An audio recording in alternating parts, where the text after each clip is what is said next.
Hey guys, how's it going? What's going on, What's man? up, How you brother? doing? Not much. I was expecting Danny, and I get the whole group. This is an awesome surprise. Oh, we live together. We can't get away from each other. So. That that's got to be rough, man. You live together, play together, and tour together. Holy crap! Best in the world. It's like what bands used to be instead of manufactured and parodies of what the 1970s were about. We're like Yeah. actually living it. It's crazy. I was just making. I'm friends with another band and they're touring, so they stayed at the house while they were through town.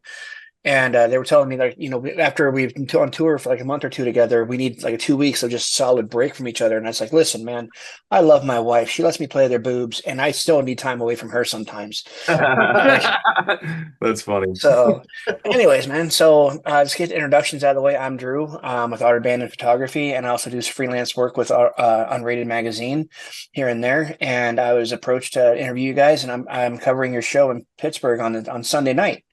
I'm very Awesome. excited about it, man. You guys are hitting the era I kind of grew up through, so I'm really excited to see you guys play after watching some of your videos on YouTube and listen, jamming out to you guys. I'm very excited for your show, man. Thank you, brother. Yeah, be ready for some high energy rock and roll. We love Pittsburgh, so we're excited to return for sure. Very cool. Where are you guys based out of again? Rochester, New York. Ah, very cool. Very cool. All right. I'm trying to remember I have family lives up in New York. I've been there once. And yeah, just first of all, thank you very much, guys, for taking time out of your day to meet with me and stuff. Just to kick stuff off, I just wanted to let you know, as I was watching the videos after I accepted this assignment, and like I said, it's really interesting to see how some of these bands like yourselves are really bringing back the earlier era of rock. I all for it, man, all for it, love it. Um, Sunburn, I did notice that Sunburn kind of feels like a very deliberate statement, both musically and emotionally. I just wanted to see if we could dig into where you guys came from to get that and where you're headed next with that. Absolutely. I think we were actually just saying this yesterday, right? Like we were looking back on Sunburn and that felt like something that we didn't expect, but like Mhm. a reflection on ourselves over like the last decade of just like being kids and growing up and entering into the music, scene and trying to do this thing and a lot of it was things that we probably have grown and evolved from and corrected, but like a lot of misbehavior, a lot of like, living in like somewhat of that like excess, like those cliches that like all these, bands from the 80s and 70s and stuff like, kind of like get kids hyped up on and, then you go out and you do it, right? To a degree. Um, so yeah, it was a lot of a reflection, I think, of that, the good and the bad that came out of it, for us. Very cool, very cool. And I was expecting Danny. Like I said, it was an awesome surprise. Could I just get you guys kind of signed off who you are and what part of the band you are? Sure. Danny over here on bass. I'm Mhm. Gunnar, I play the drums. Chad Michael, lead singer, guitar player. Scotty V, lead guitar. Awesome, awesome, guys, awesome. Um, the sound of Wicked has an unmistakable classic rock heartbeat and feels very modern. When you're writing, how do you guys keep the more traditional with trying to reinvent with the new? How do you kind of find a happy medium to mix it? It's really funny. I mean, we have a a dedicated like record player that we play in our house. That's Mhm. all we play, and we have a huge collection. So we're always listening to the classics, everything that we grew up with, loving from the 70s, 80s, 90s, early 2000s, all Mm. that kind of stuff. Um, Such a big bucket of like influence from like the four boys of us. Mhm.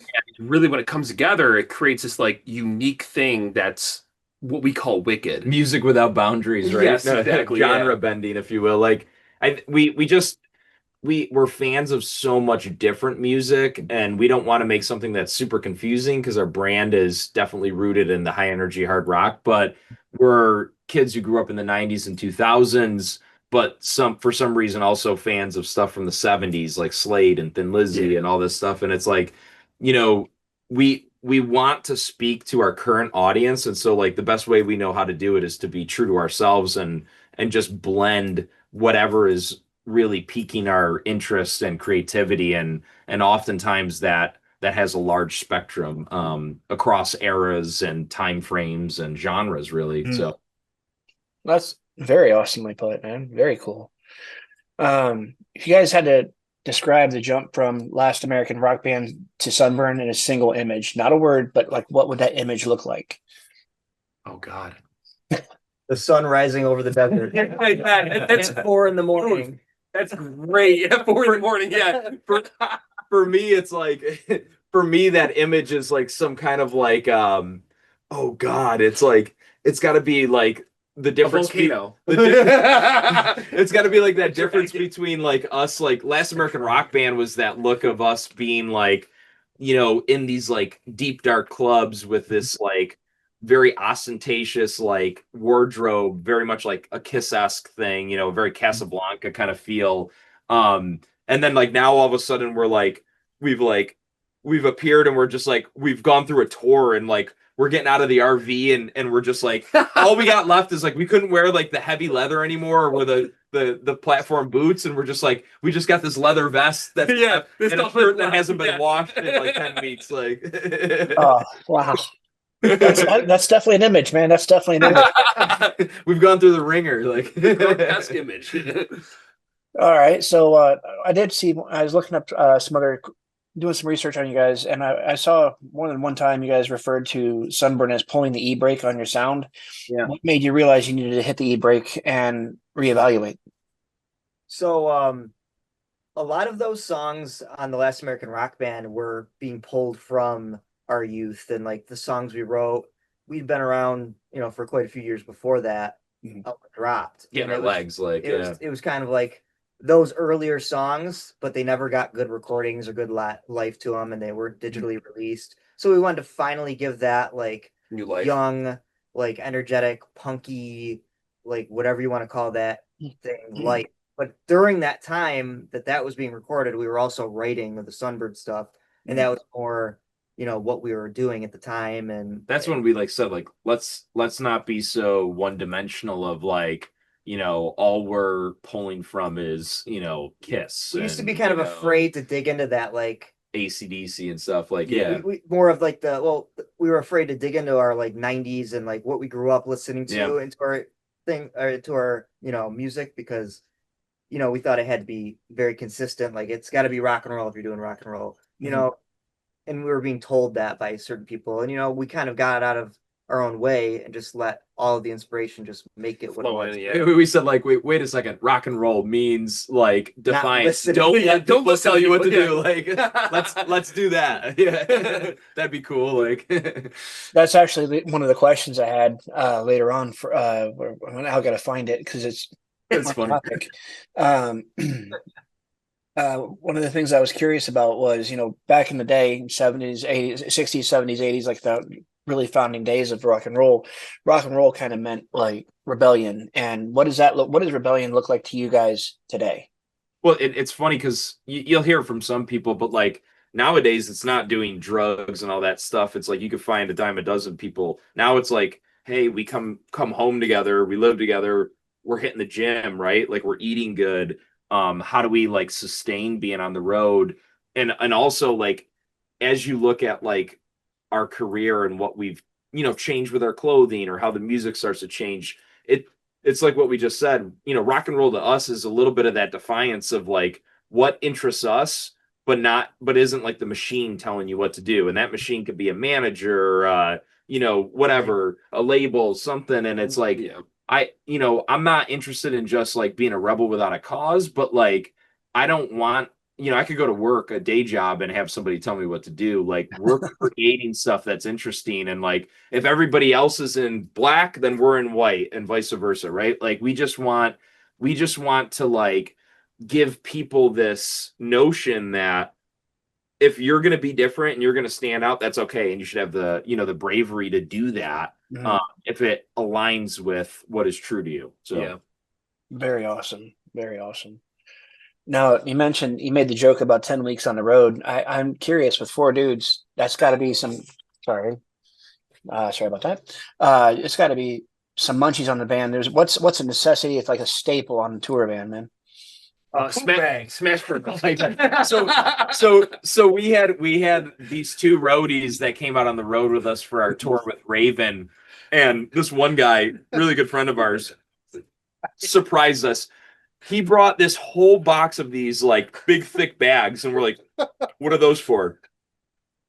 And he's like, "They're poop bags." And like, We had a rule not, and we're like, "Okay, no, we're gonna stop you right there." Like there's no using the restroom on this RV. Like we will stop. It's okay. Like, and he insisted on proving to us the validity The of the concept of and, what he and the was- yeah. concept of this. And it was just so unhinged. And we were just So hold on, losing our minds. the first day that he executed what he was doing, he did it in the parking lot of a Planet Fitness that we went we went in, we showered, we did a whole gamut, and then he decided to wait getting out of Planet Fitness, going in the RV and using these bags You know what to the go to wor- the bathroom. You know what the worst part is? We were stopped, right? We were stopped there. He was so mad. This is where I lost my cool. He was gonna leave the poop bag in the RV, like, oh well, at the next stop we'll dump it. We're stopped. We're in a trash can Throw 5 feet away. It doesn't smell. It's double bagged. It doesn't smell. No, throw it out. So try a poop bag if you're on the road. I was talking about munchies, man, but okay, that's definitely not what I. Oh yeah, sorry. How did we said he said it? No, I was saying smash burgers. Okay, Sorry, dude. I You didn't had- eat on tour. all through the South, we had to try smash burgers. You said necessities. I just immediately thought of that. Yeah. I said munchie necessities, but hey, necessities are the same. It's good. It's good. That's cool. That's cool. Which also brings me to another point. With food and stuff. I mean, do you guys have any kind of restrictive diets, or you say you made mention that you eat good and it's kind of hard to maintain on the road? What do you guys? Are you like vegan or anything, or No. It's it's a difficult thing on the road, of course. We found there's certain like places you could stop, like Loves and stuff that have like good Good Greek yogurt and It was and easier fruit. on the road versus like when you're at home, you have all these options. Like we got into routine eventually after the next couple of Fasting stops. and- Like yeah. we knew, all right, we know when we're gonna eat is gonna be like, when we get into town, we're gonna stop at the Loves or whatever the thing is, get some fresh fruit because a lot of those have fresh fruit. Yeah. now. Yeah. I was getting chicken noodle soup at Chick-fil-A. Fine. That's right. Yeah. Bone broth is Yeah. bone broth is the secret trick because you get all your nutrients and it's super easy to just heat up quick. Trying to avoid. You learn like you want to avoid foods that are gonna make you like feel sick because you don't want Super salty, super sugary. Yeah. a lot of sugar, salts, fatty But stuff. but back to the munchie thing, the one thing we would do is treat ourselves like if we could get like an hour away from like sound check or something, try to get the local flair. Yeah. Like whether that be like some kind of like tacos or Yeah, barbecue or something like Seafood. that we can't get in New York, or at Well, least. I will say I've been to I used to live in Pittsburgh, so have you guys had Permane Brothers? Oh, yeah, every my time, favorite, dude. Yeah. We will be having it. There you go. There you go. I had to ask, man. I had to ask. One last thing on the food thing. Do you think vegetarians eat animal crackers? That's a great question. We're gonna have to actually. try it. Wait, isn't your girlfriend vegetarian? No. Yeah. Sadly, no. All right, cool, man, cool. So you guys dedicated Summer and Son to I couldn't get the spelling or pronunciation of who you dedicated to. Can you help me with that? But yeah, it's called we say babci as like a Polish word for grandmother. Okay. And that was like kind of like one of our moments of like stepping back and not being like, oh, we got to be like rock stars all the time, Too right? cool, like yeah. so like a little bit Yeah. more vulnerable and personal. And really long story short, but like Chad and my grandmother, but really more of like a family member to the whole band. We would, while she was still alive, we would make a cognizant effort for every weekend, no matter where we were coming back from, Mhm. stop and see her. And she was the root of our like kind of musical like influence, even though she loved like the 50s music and She always like, had music going on. Yeah, it was always We music, grew so- up with it. Every holiday, our way of staying kind of like grounded and like rooted in some kind of like family and like like really like wholesome kind of vibe, and she took care of us when we were younger, so Yeah. The reason I just wanted to get the pronunciation right for that, but as a human, which I feel like it really adds a human touch to this. If she were here with us today and she could hear the whole album, what do you think she'd have a favorite track on it? I think probably that one. she'd probably like that one, but she'd secretly probably like what is it? My Little Rock and Roll with like the tambourine Yeah. going and stuff like that. That song. Very like. I'm always a big fan of the upbeat songs. Yeah, I got you. lots of like Yeah. Good question. That's awesome, man. I was really close to my grandparents while they were alive too, so it's kind of that kind of hit me. So I just wanted to make sure we touched on that real quick, man. Yeah, thank you. Oh, no worries, no worries. Is there any like pre-show and post-show rituals you guys have for amping up and winding down from a show?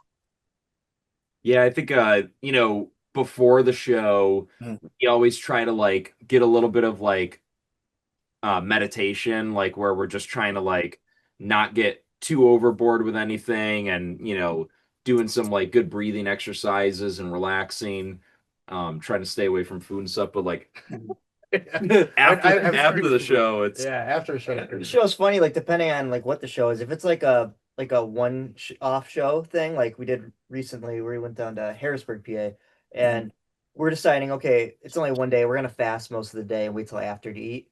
And so by after the show, we're all dying, and we always stop at Sheetz. oh my god. And even though there's always gonna be some treat, it's like trash food, right?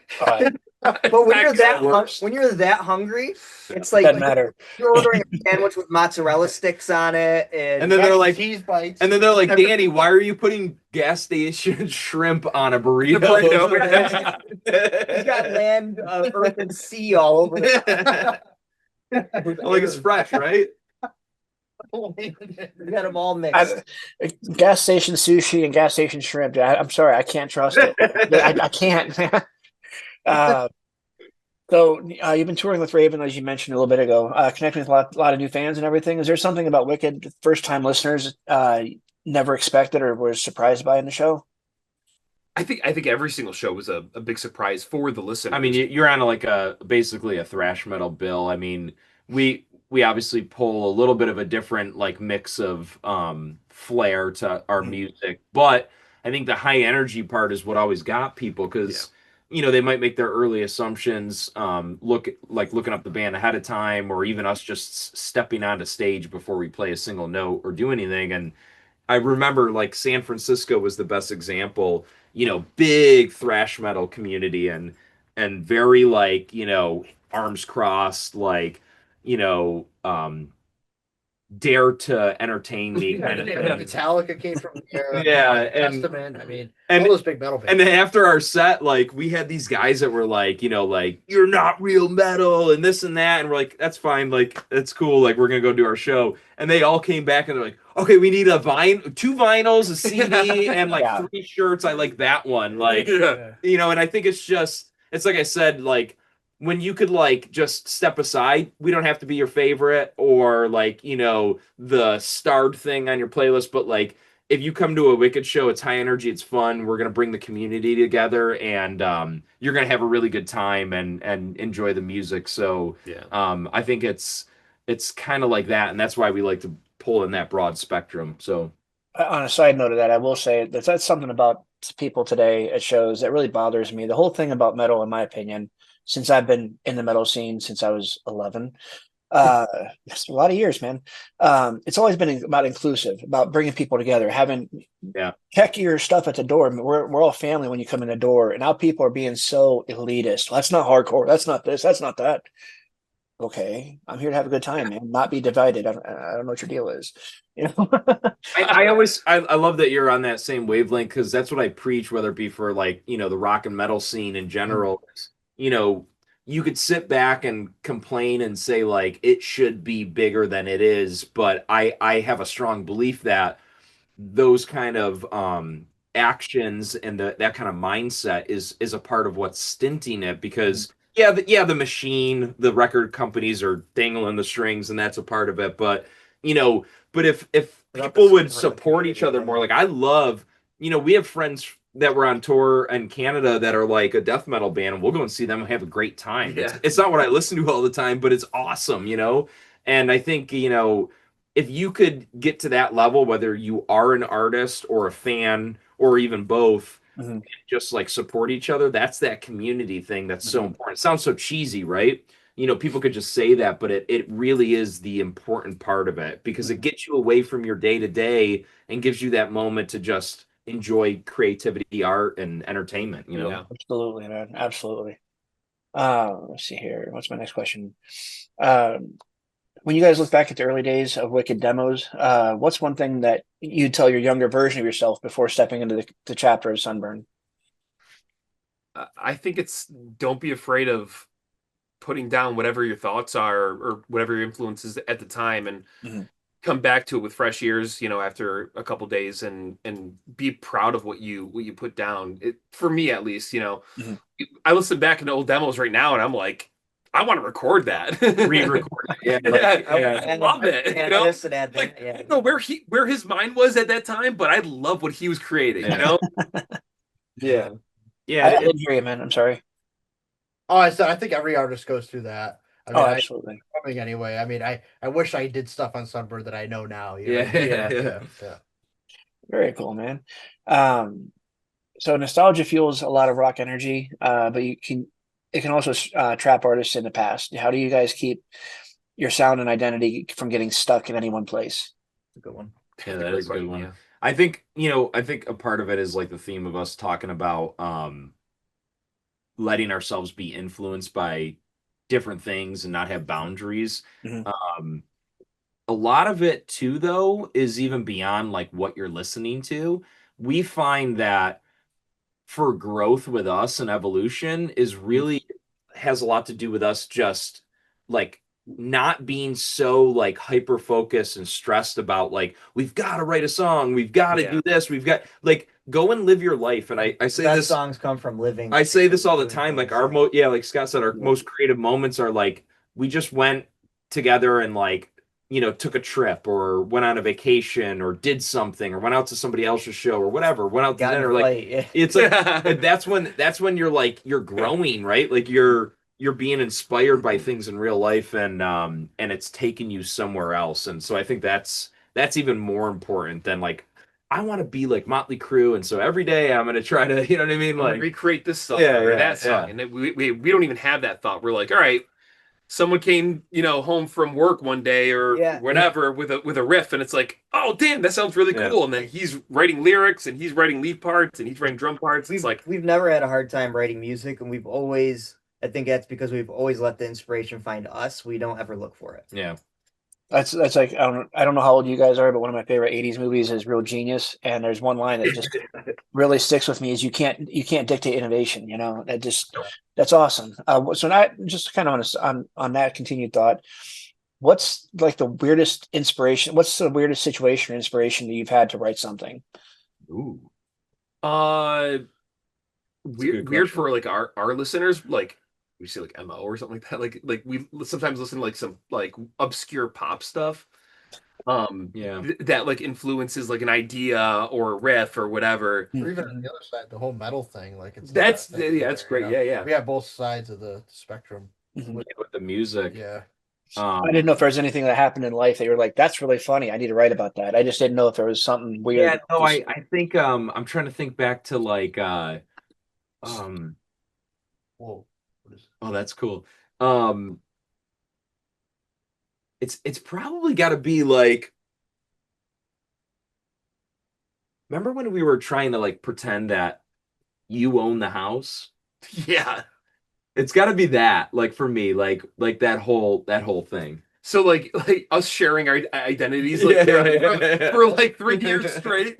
That's what, you gotta explain a little more because that makes no sense to anybody. But it's true. Just because I was too busy to like deal with any of the stuff, so Chad's always covered for me.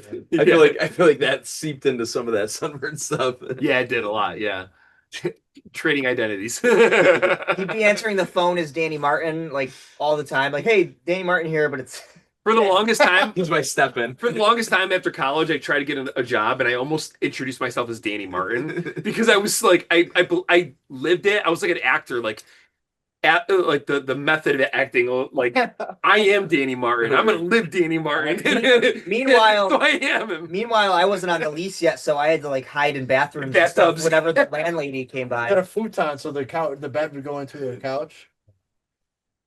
Awesome. All right. So we were talking about your thought processes and everything. Have you ever wondered to yourself where forgotten thoughts go? usually in my notes on my phone. And then I always stress like that, like I'm gonna drop my phone in the pool or something, and that's it. I say let them go. Let them go. Yeah, If they don't stick. it's like dreams you wake Wait, up from. what was that saying in that TV show we were watching? If it doesn't suit you, let it go. Oh, or something. that's a good callback. Sirens, yeah. Yeah. Sometimes though, like forgotten thoughts like do come back later as like cool little inspirations, I will say, like in your little diary. It's like deja vu. For an artist, I feel like though, if it passes, it doesn't come back to you like it's meant to be. Like it was a great idea. So let the next greater idea come back to you. All right. So you guys, are you working on anything else, or is this how many shows you have on this? Is Sunday is part of an upcoming? Is it part? Wow, I can talk. I promise. Wow, I've just had a bunch of stuff hit me all at once. So is Sunday's show part of a tour, or is this another one-off? Or no, we've got a few one-offs right now. What we're doing is, we've got the show with Tuck in Pittsburgh. We're gonna come back. We're doing this special Halloween show in Rochester, which we've done in Salem and different areas of the country, but it only happens on Halloween once a year, and it's like a Black Sabbath tribute, which this year is a little bit more special than normal. And then we've got a few shows celebrating our upcoming single release. We're releasing a track called Obsession. It's off our new album Go Rebel, coming up in the end this year and going into next year. And this track's gonna launch on Halloween. And then what you're gonna see is, we're gonna put together like a big run of shows probably early into Q2 next year to support the album. So we're getting our legs back. It's been a crazy summer because we have this album Go Rebel on deck, and we're ready to go. And we had this like quick like blip of like, hold on a second, like, should we book shows or should we go into the studio? And it was this perfect opportunity with Tuck, who we're playing with on Sunday in Pittsburgh. And we've been a big fan of his over the years. And he had an opening, and he's been producing a lot more lately. And so we got together, and he was like the fifth member of the band. And we created a whole nother album, as crazy as that sounds, this summer. And it was an amazing experience. It was different for us because we brought in this whole different artist and producer perspective than we've done before. And so we really got like this big pile of music. So it's going to be go time really starting early next year, and a couple very of awesome. a lot of music to be released. And our motto is really nowadays with the way people consume stuff is not so much like submitting to like the short form culture per se, but like let's give people frequent releases, and that's going to be the thing we do going into next year. I mean, and we should, because there's a bunch of things on our demo list that I really, really want to get back down. So we gotta keep them coming.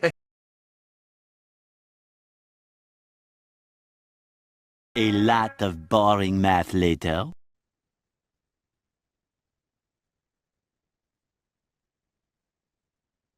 And we're back. Yay.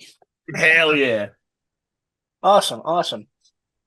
So what's the schedule for Sunday? What time's the show?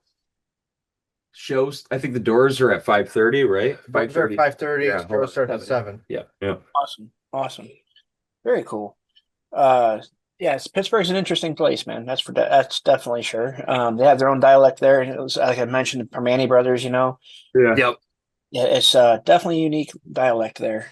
We've been there, but we haven't spent much time over the years. And like recently, after doing the Ace show and everything, like we just really fell in love with it. And like in a really weird way, we had to pass through to West Virginia a few times, and so we got some time outside of playing and performing there. And like we're big fans. Like Pittsburgh is really kind of like hits home for us. It's like it's cool. Like we love being there. What's the record store called? The Attic.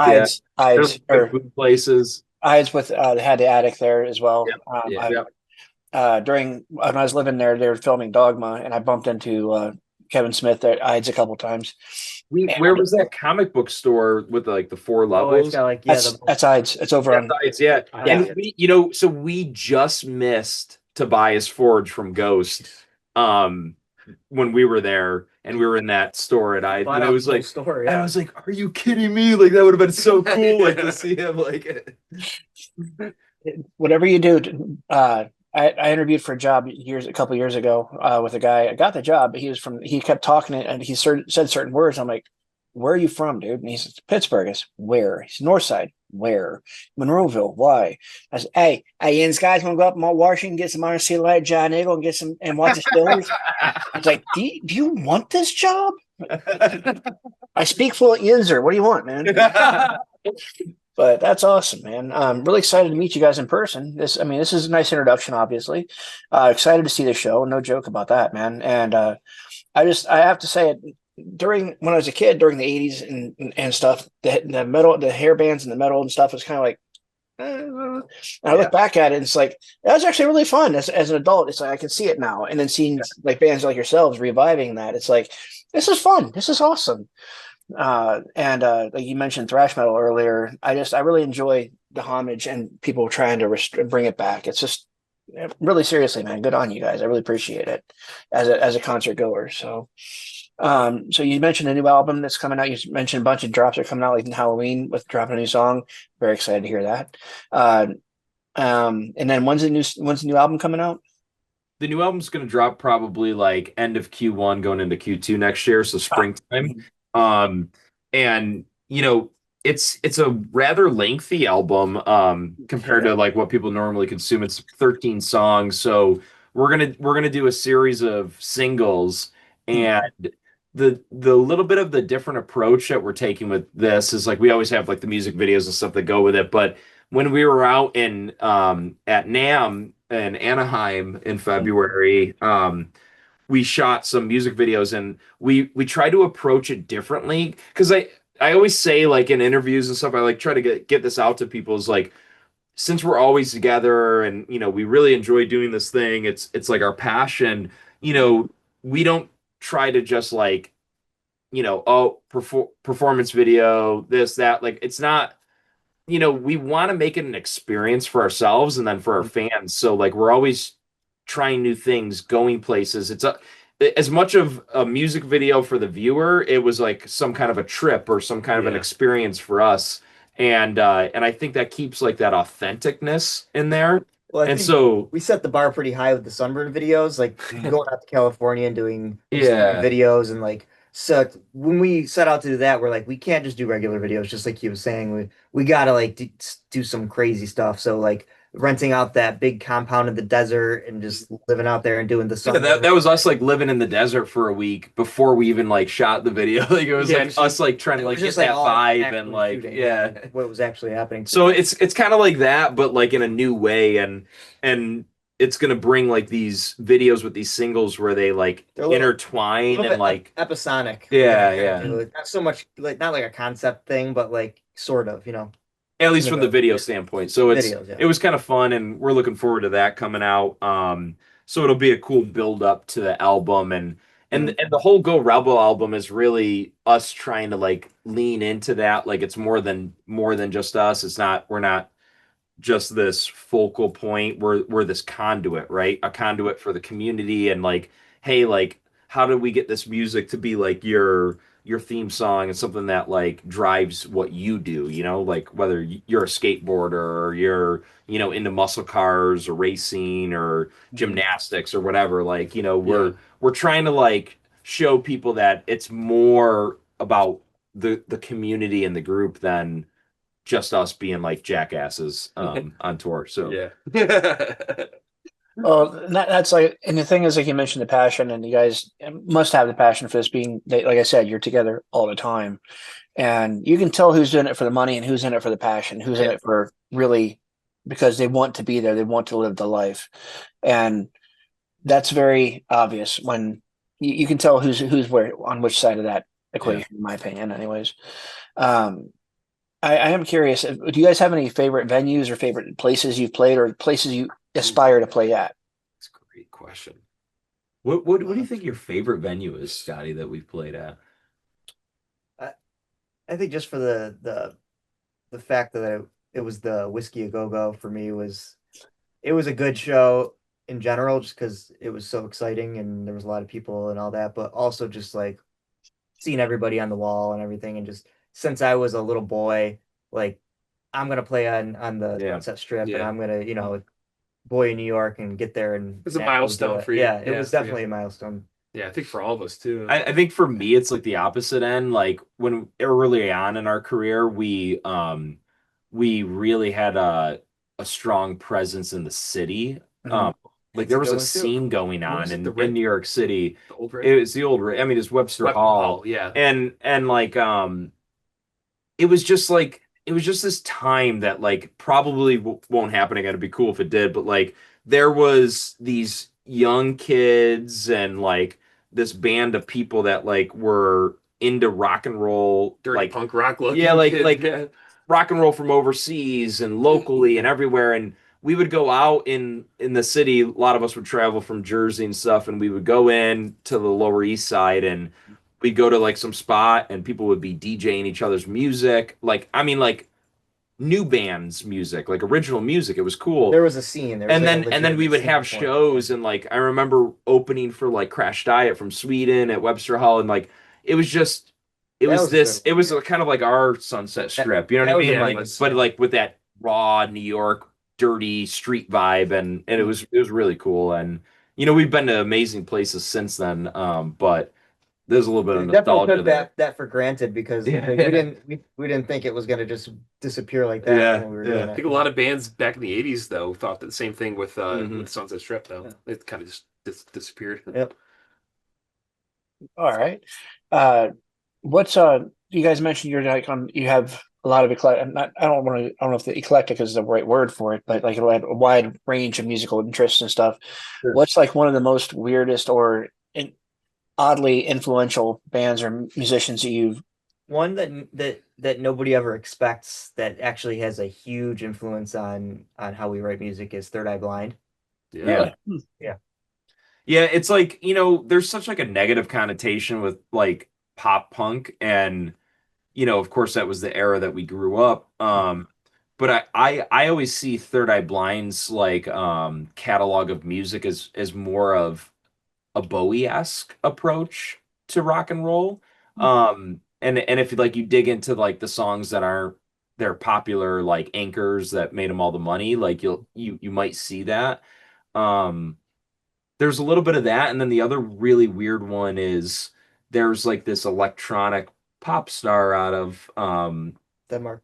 Oh yeah. Her name is like pronounced M, but it's like it's an M with the O with the slash through it, and she most famously known for doing like the Lean On video and song with Diplo and Major Lazer. Yeah. And so like she came from like a punk rock background, but then she was in a punk rock band. Did her own thing in pop music, but always kept that flair. So like, but it's not like it's so far away from like a Taylor Swift type of pop. It's like so melodic and like underground. Again, there's like very minor like tones to it, and everything. Saying, you could tell when people are doing it for the money or doing it for the love of the music. Like you could tell like this is an artist that truly like is working hard on writing music. We love to find those gems, like even outside of our wheelhouse, like we've been talking about, and sometimes that's like more exciting because like you could listen to a million people trying to be like the next rock band or metal band, and good on them, and we support them. But when you hear that thing that's like just different, it's like wow, that like that's cool. Like be brave enough to be like, yeah, I like that. You know what I mean? Like right. It's cool. Let's crank it in the car. Not that there's anything wrong with it, but like we've never heard. Like we never listened to Motley Crue and been like, oh, we gotta write a song like that. Never. It's never been a thing. It's like it's always something else that sparks unique, it. That you wouldn't expect. Mm-hmm. Very awesome. Yeah, I was before I met my wife. She's traveled the world and she's introduced me to a lot of bands and a lot of music I've never would have been exposed to.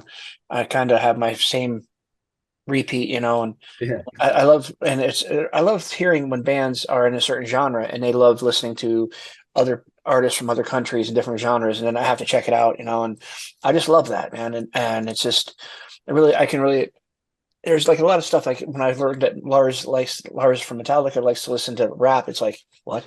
It's just well, and so it's a weird discussion point because when I look back on myself, Mhm. I remember being a kid and hearing artists talk like we're talking right now, Mhm. and I like look back and I'm like, I didn't understand it back then, and it almost was off-putting to me. And now I'm here, I am, and I'm doing that, and it's kind of like, man, if the younger self could know, what I know It now, allows you it's to- like, yeah. it's just like, Yeah, I it think just there's a shows your question like earlier. understanding evolution of like things, It allows you to be authentic. You Yeah. didn't realize Yeah. that when you're younger.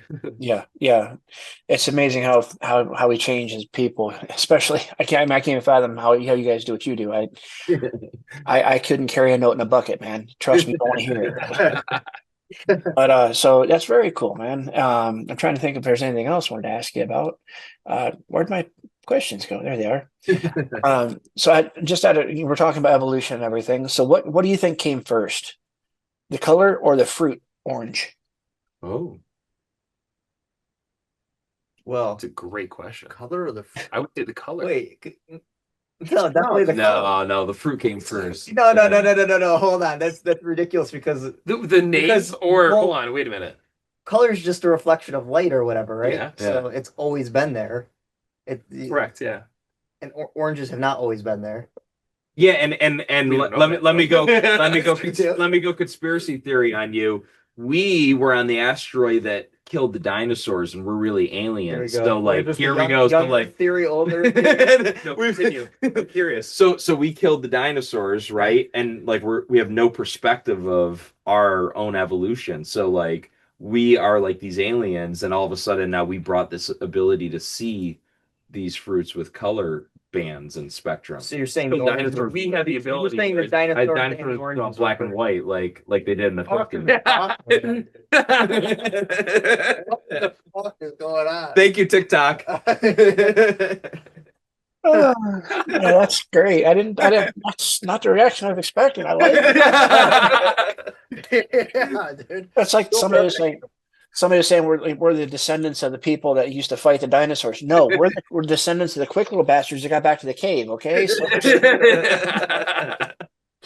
that's awesome, man. So yeah, so Sunday in Pittsburgh. What do you have any more shows after Pittsburgh before Halloween or? We get the show on the 30th. We're doing the Black Sabbath tribute, and then there's a couple more shows locally right now that Sure. we're gonna do a little celebration of the new single, Obsession, Yep. that comes out on the 31st. But yeah, I mean we're gearing up for a big year in 2026, and we're looking forward to seeing everybody out there. I know we made our rounds of North America, but we hope to be back around North America and make our way out to Europe too. So Not trying to put the cart before the horse here, but since you're releasing like end of Q1 before beginning of Q2, maybe we can do this again to help promote the That'd be release awesome. and everything. Yeah, I really love to talk to you guys again. And Sunday, like I said, I will be at the show on Sunday in Pittsburgh. I will be buying a CD and having you guys sign it for me. I don't do selfies. I buy CDs for vinyl or something. Have you guys sign it. that's I don't cool. like pictures of myself, so I collect those. And so That's cool. Very Perfect. cool, man. Much respect on that. So yeah. you said doors at 5:30 and show at 7 on Sunday. Yeah. Yes. Very cool, man.